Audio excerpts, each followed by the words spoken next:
Hello.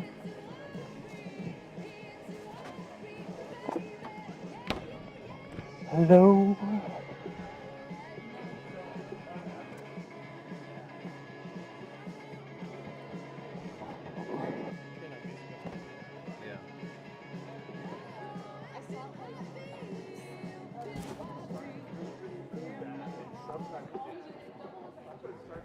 Thank you.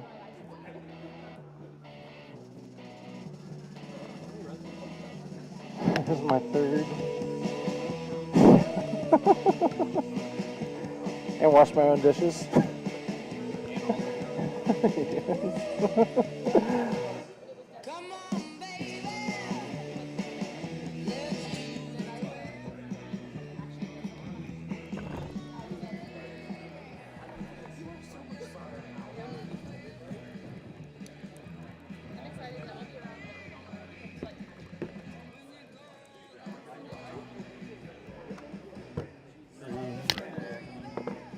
All right, we are doing the sound test.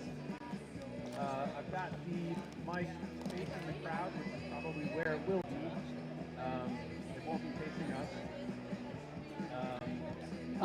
It is on the floor right there. That's the competitor. What are you talking about? What'd you say?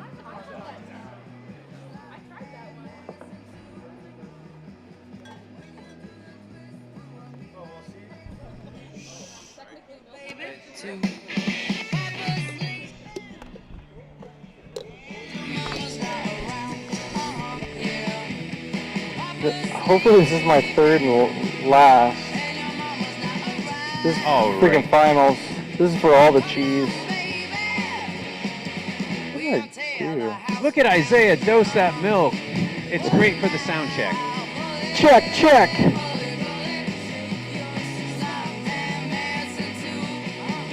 Let's give it up for Isaiah chonky. dosing that milk. Don't you worry about me. Listen, don't you worry about me.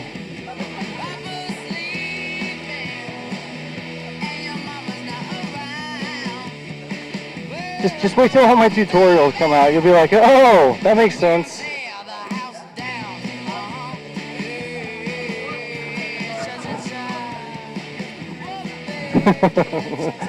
I'm not breaking any rules. Listen, the rule is you have to know all the rules before you can break all the rules. Live in the gray area.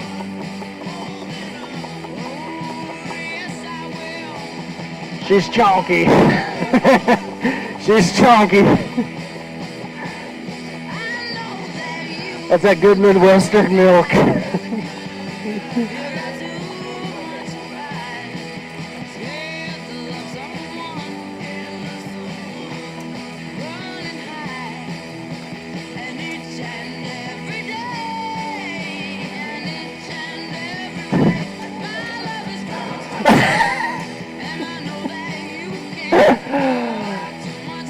Yeah, he's hot. He's loud. I'm a lot quieter than he is. Alright. It's how. Alright.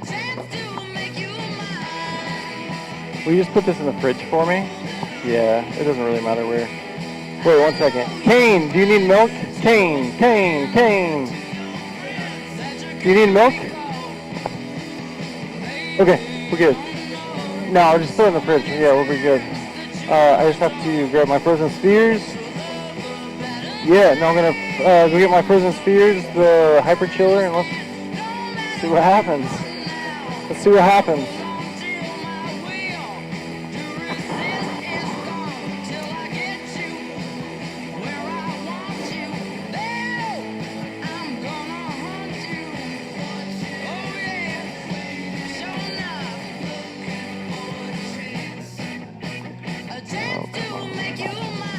Still loud?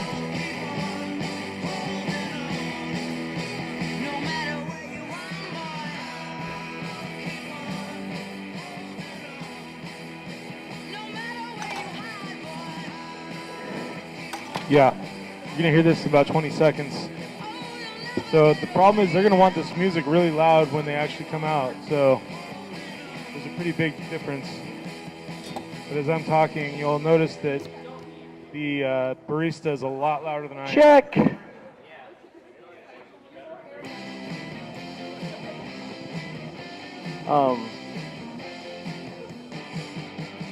I had some talks with some people about the machine and stuff. You should probably find me after I do the last run through. See, that's probably a lot louder. Everyone than I am. has all the information. That's a lot louder than I am. It's super low. Low rider is a little lower.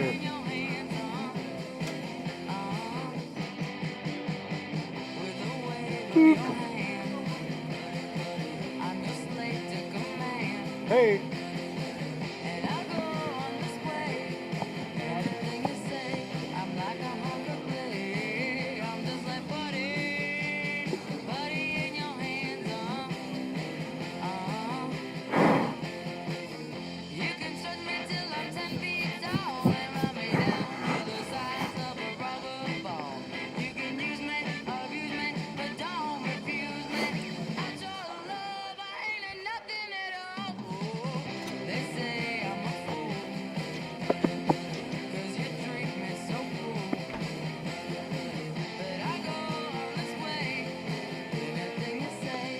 This is worse than real competition. It is.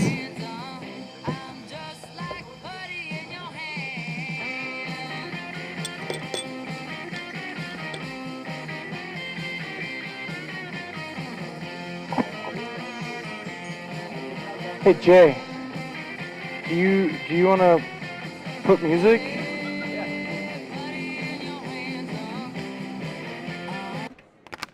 Do you want the aux? Huh? You want the aux? I don't know. Barnaby.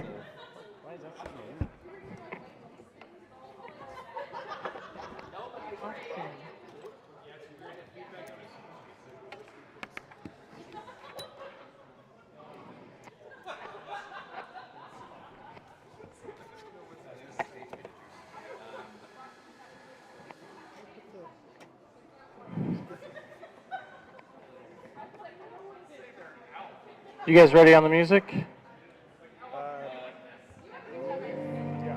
Okay. I'll say. Yeah, you don't want it right now. Huh? When do you want it? There. Three judges ready? Will you hit play when he says, "Can I have my music"? Yeah.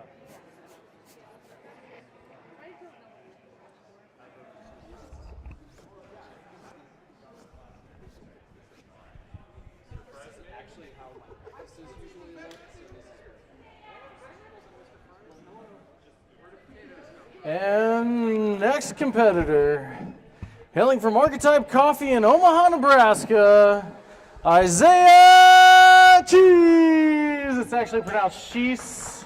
It rhymes with geese, fleece, and ease, people. Oh, hi, welcome. Hello. Hey, good to see you. Cheers. Thank you. Hi, good to see you again. Good to see you again, welcome. Hey, good to see you. Hey, good to see you. Hi, good to see you. Who's my head judge? Oh, wow, welcome. My two tech judges? Wonderful. You can't drink that yet.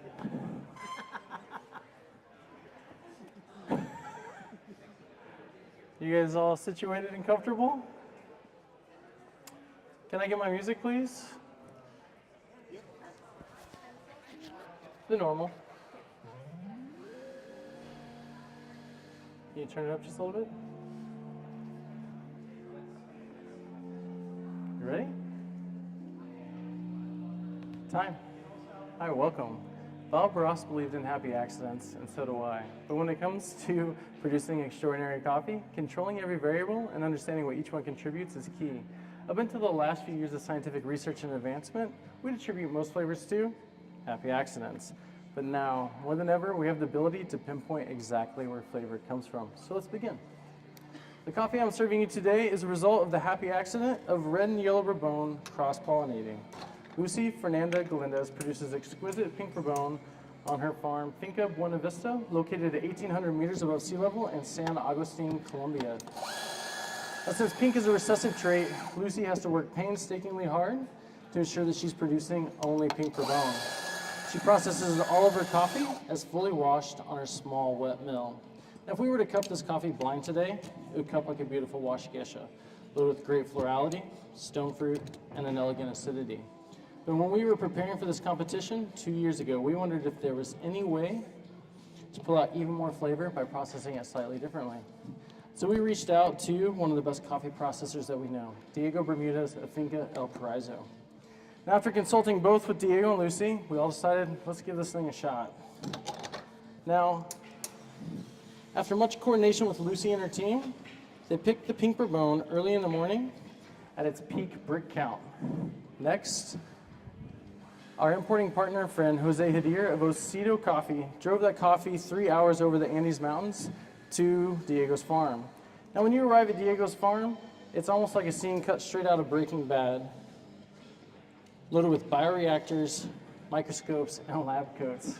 And when Diego receives that coffee, he instantly gets to work, first by washing it with ozonated water. This is to ensure that he has 100% completely controlled fermentation. Next, he takes the coffee, puts it in a bioreactor, 48 hours, 65 degrees, pressurizing the tanks to 20 psi. At the end of this first stage of fermentation, he collects all of the juice, also known as biomass, and he uses it to inoculate local yeast and bacteria at a very specific ratio. Next, he pulps the coffee, places that coffee, all those juices, all those enzymes back in the bioreactor. We repeat the same process. 48 hours, 65 degrees, but this time we continue to increase the pressure throughout the duration of the secondary fermentation. This is where all those physicochemical and biochemical reactions take place. Now, in order to lock in all the beautiful flavor that Diego just created, he does what he calls a thermal shock. And this is where he heats the bioreactor up to 105 degrees for 30 minutes. This opens up all the cellular walls of that coffee. He then crashes that fermentation in 50-degree water, locking in all that flavor. Now, this is almost just like blanching vegetables and placing them into an ice bath. Lastly, he takes the coffee, and he puts it in his proprietary dryers that work off the principle of mass transfer. This is where it's drying the coffee, dehydrating it from the inside out. Now, I'd ask that you would wait to taste when I set these in front of you and just assess the crema. Let's write down some tasting notes.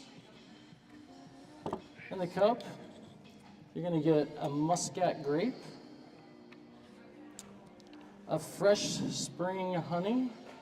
And if you've never had spring honey, it's when the bees are pollinating all those flowers.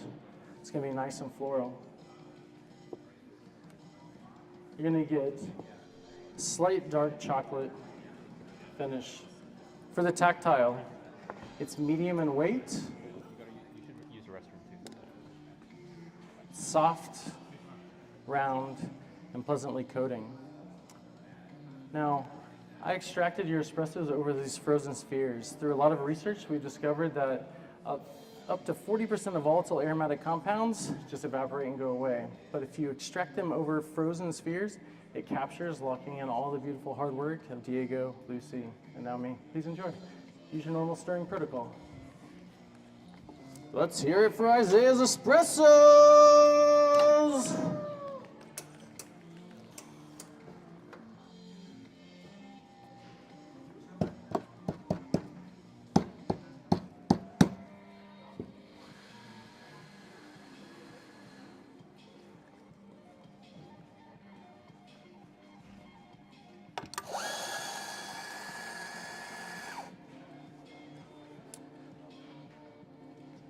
About 15 more seconds and we'll move on.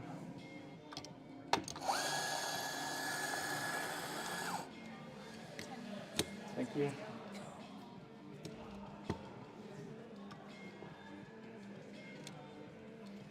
Everyone ready? Now, Diego's processing is by no means a happy accident, but what does it do to the coffee? It takes all those beautiful flavors that were inherent in Lucy's coffee, laser focuses them, turning them up to a 10. By Diego understanding what each variable is and does, he's able to replicate it each and every time. Just like we're able to replicate a roast profile on the Stronghold. Now we roasted this coffee for 9 minutes, giving us a development time ratio of 16%. This slightly more aggressive roast allowed us to penetrate the coffee, pulling out loads of sweetness without covering up all of that beautiful acidity and all those amazing notes that you just tasted.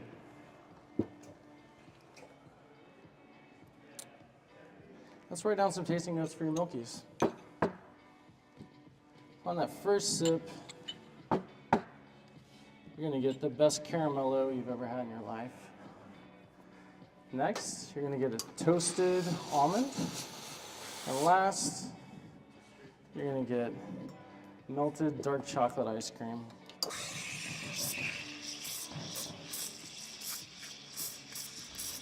Now for your milk course, in order to create something that's easily as repeatable as Diego's processing and our roasting, I normally use freeze-distilled milk, but I found it to be inconsistent from batch to batch. Kind of hard to replicate the exact same thing. So for me this year, I turned to milk cryodesiccation. How that works is we take the milk, put it in a freeze dryer, and it instantly freezes that milk. Next, it applies gentle heat while keeping it under a vacuum, allowing the removal of all water through sublimation. This is going to concentrate the milk, leaving only the best fats, the sugars, and the proteins, concentrating the milk up to 900%. I then take 30 grams of that cryodesiccated milk and I rehydrate it with 300 grams of the same original milk that we started with, giving us this incredible beverage. Rachel, can you bust those for me? Now this not only enhances the sweetness, but it also gives us a wonderful texture. Normally I don't drink very many milk drinks. During competition season, it's hard to pass these up. Enjoy, thank you so much.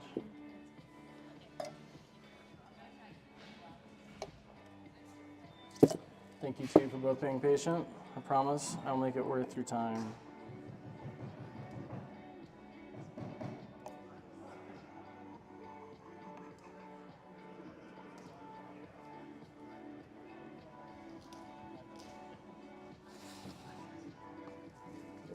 Cheers. And last, but certainly not least, thank you for being patient.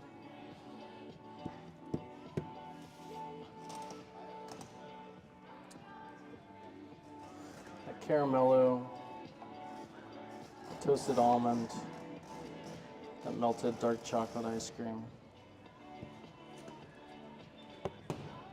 Take your time. Cheers.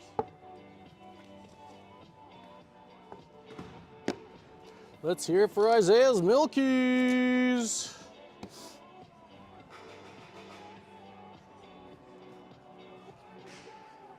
Rachel, can I get a time check, please? Thank you.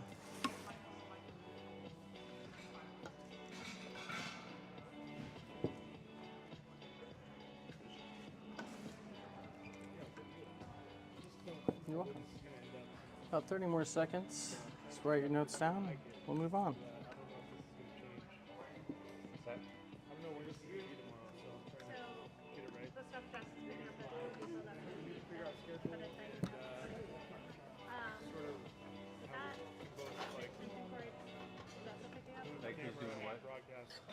And then we'll put up the banner too.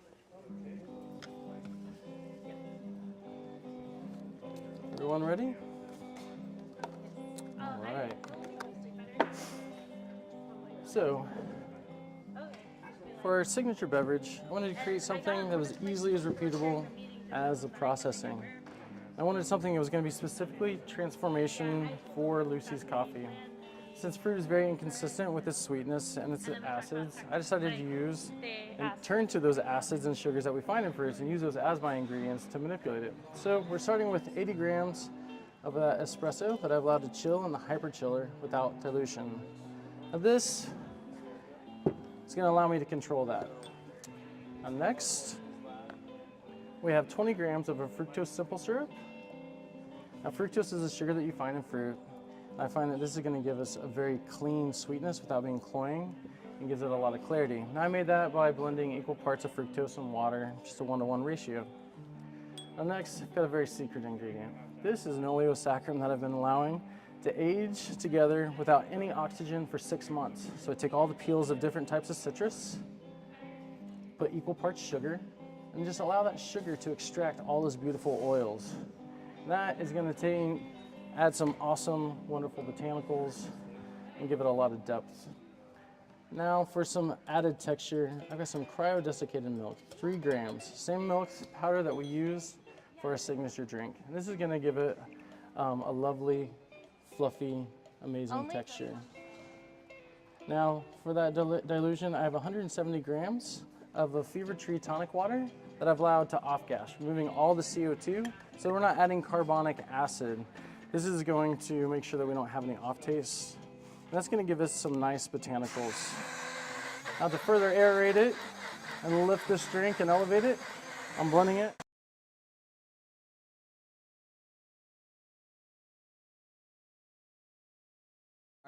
Before you taste. Let's write down some tasting notes. This is going to be a lime cordial, almost like chocolate covered grapefruit peel, and like the best key lime pie that you've ever had, a little bit of botanicals. The texture is light and fluffy, very airy. It's going to be served slightly chilled, but not cold. It's not hide all those flavors. So I'd ask that when you drink it, after I call time, you'd pick up the glass, swirl it 3 times, take a minimum of 2 drinks, and enjoy. Although there were happy accidents along this journey, such as discovering the pink bourbon mutation, connecting with new colleagues, and discovering new coffee processes, it took 2 long years collaborating, working with 2 competing importers, working with 2 very different farmers, one very traditional and one very progressive, all to bring this amazing coffee, all of us sharing the same goal, and that's to be able to produce an extraordinary coffee that we can do year after year. I believe if we want to continue to push forward our industry, it's going to take collective collaboration with innovation and cooperation from all of us. It has been my greatest honor to serve you all. Thank you so much for having me. Enjoy time. Let's hear it for Isaiah Sheaves. Isaiah, come over here. Come over here. Let's talk about this. This is an insane presentation. I mean, I wish I could be up there tasting those drinks with you. How did you come up with this crazy idea? I mean, it took a lot of work. I'm not gonna lie, and it took a team. You know, a team of people from across the globe coming together, sharing the same ideas. Wow, I don't even know where to start asking you questions. Well, good. Let me just interview myself. Who would you like to give thanks? What? I mean, pink bourbon. Come on. No. Okay, Cedra. Sedan Rumé.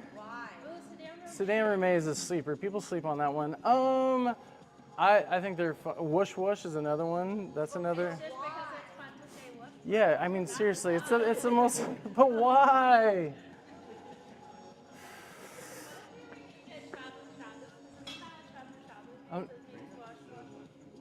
I don't know. I'm into that.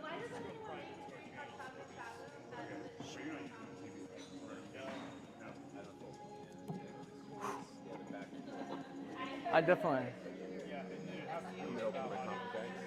I will in a second. I definitely sweat through that sucker. So much. Thank you so much. Can I have my cellular device? Yeah. Where's it? I put it on low power mode because the thing flat. Oh yeah, sorry. There you go. So what they have to say about controlling music and stuff? They don't have anyone for it. Yeah, I figured. but they're saying the MC will probably do it. So, I'd really like to know what's the plan tomorrow, schedule, and if we have any time in the morning to do anything else without like everybody milling around the table. What do you want to do in the morning? I don't know. I just try this again, not have to deal with the speaker half the day. Yeah. Yeah, We should. So we have to figure out where this will be the whole day tomorrow. well, right now I'm just miking it from over here, so if that ends up over there or whatever, Yeah. we gotta figure it out. And it's pretty quiet, so we're basically just banking on the lav. For So I'd rather this be quiet than loud because it's both coming in the channel. It's just about if that becomes like not even listenable, you know. Then, but it seemed alright from here. Yeah, it was okay. I mean, I just wish. I wish the headset mic was cleaner. I know. It's like in and out, drive through, but That's why, yeah, we should have this quieter so that I can feed up. Is this the lactate milk or is this? oh. So what he was wearing, you can feed into the live feed. No, what he's wearing is coming out of here, which is picking up from over here. No, what he was wearing over here. Yeah, so the Rode Lav, it's coming directly to this. Okay. So without the speaking. So you can adjust that on the live stream. I can adjust that, but if I take that up, it's going to bring this up too. So we just want to make sure this is the right distance. Okay. Do we know where you want this to be all day tomorrow? No, I was going to let you guys decide based off of what you want to do. Okay. So primarily this is kind of dual purpose. The competitor needs to hear this for their music cues, right? But also the crowd needs to hear it for the experience. Can we put it at the edge of the table? Yeah, I mean, is this stand table cleaned up? This is yours. Yeah. Okay. Okay. This So yeah, is your maybe we could station. put it in front of the table. Yeah. All That right. works. So.